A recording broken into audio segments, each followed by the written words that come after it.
This is the individual I'm talking about earlier about the Philippine president angers China with new laws to demarcate South China Sea's territory. This is from Ferdinand Marcos Jr. I remember his father, and I think it's Ferdinand Marcos himself. That's going way back. Signed two laws on Friday reaffirming the stand of his country's maritime territories and right to resources, including the South China Sea. Angry China, which claims the hotly disputed waterways is almost in its entirety. And this is what it goes on to say. China Foreign Ministry said it summoned the Philippine ambassador to China to lodge a stern protest. The ministry condemned the move as an attempt to solidify the illegal ruling of the South China Sea arbitration case through domestic legislation. These people the people of the Philippines have a right to earn a living, and basically times are tough in the Philippines. So come on, folks, come on, China, give these people like a break. You know, they have a hard time surviving.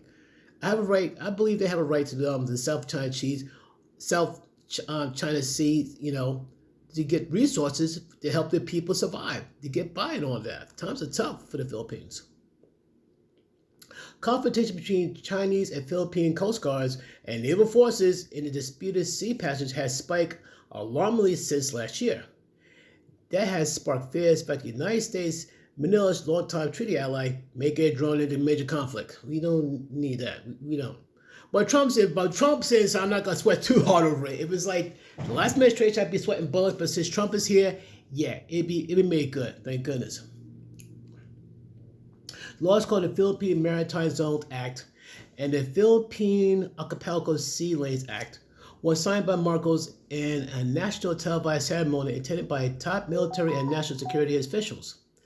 They further cement Manila's rejection of China's claims to virtually the entire sea passage and stipulate jail terms and stiff fines for violators. So they had no problem going to anybody, even from China. They'll throw them in prison if need necessary. Yeah, I'm about to shave this again. Wow. Oh God, my hair kind of grows quick. Not long, but stubble grows back like practically the next day. Like I shaved yesterday and also I got some stubble back immediately. These signal our resolve to protect our maritime resources, preserve our rich biodiversity, and ensure that our waters remain a source of livelihood for all Filipinos, Marcos said. Facts.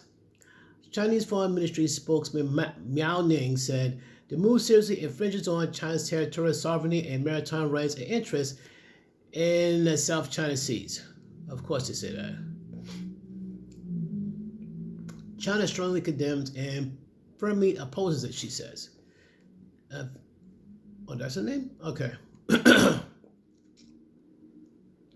In a new national map it released last year, Chinese government demarcated its claim to virtually the entire South China Sea with vague dash lines that drew protests and rejection from rival coastal states and governments, including Malaysia, Vietnam, Taiwan, Indonesia, and the Philippines. So basically, China wanted to take the whole piece of pie and leave everybody crumbs.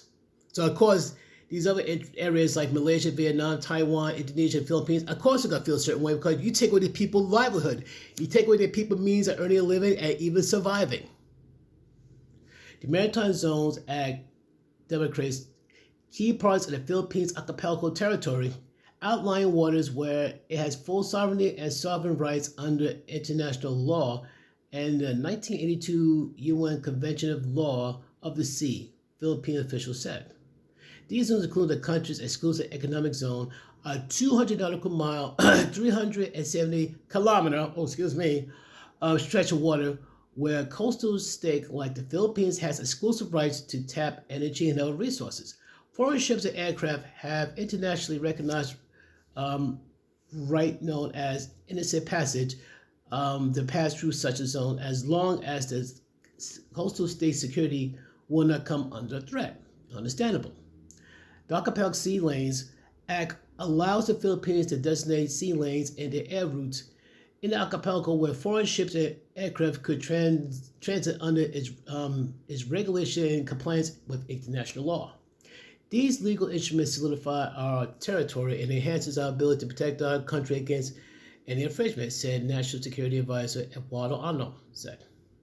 Marcos said the laws comply with international laws, and that's a different one. The UNCLOS, but many of their provisions stand in stark contrast to Beijing's claims to the South China Sea and would be likely rejected and defied by China. Surprise. It's unclear how the Philippines could enforce the laws, which take effect 15 days after their publication in the government official gazette or in a newspaper, given China's increasingly aggressive actions to push its claims. Copies of the laws signed by Marcos were not immediately available, but a final version of the Maritime Zone Bill stated that all official islands constructed within the Philippines EEZ belongs to the Philippine government. China has transformed 7 disputed reefs into what is now military-protected island bases. Whoa. Including Mischief Reef, with lies within the Philippines' exclusive economic zone. I can see where the problem would be at. The laws based the Philippines' maritime rights on UNCLOS. Philippine laws and 2016 international arbitration ruling that invalidated China's extensive territorial claims based on historical grounds. China refused to participate in the arbitration, rejected the ruling, and continued to defy it. Its massive Coast Guard, Navy, Air Force, and suspected militia fleets have used water cannons, military-grade lasers, and dangerous sea and air maneuvers to intimidate rival forces. It accuses us straying into what Beijing calls its territory. Washington has repeatedly warned that it is obligated to defend the Philippines, its oldest treaty ally in Asia. If Filipino forces, aircraft, and ships come under armed attack in disputed waters. So basically, it comes down to this. You mess with the Philippines, you mess with us. In other words, Philippines, we got your back. Count on it.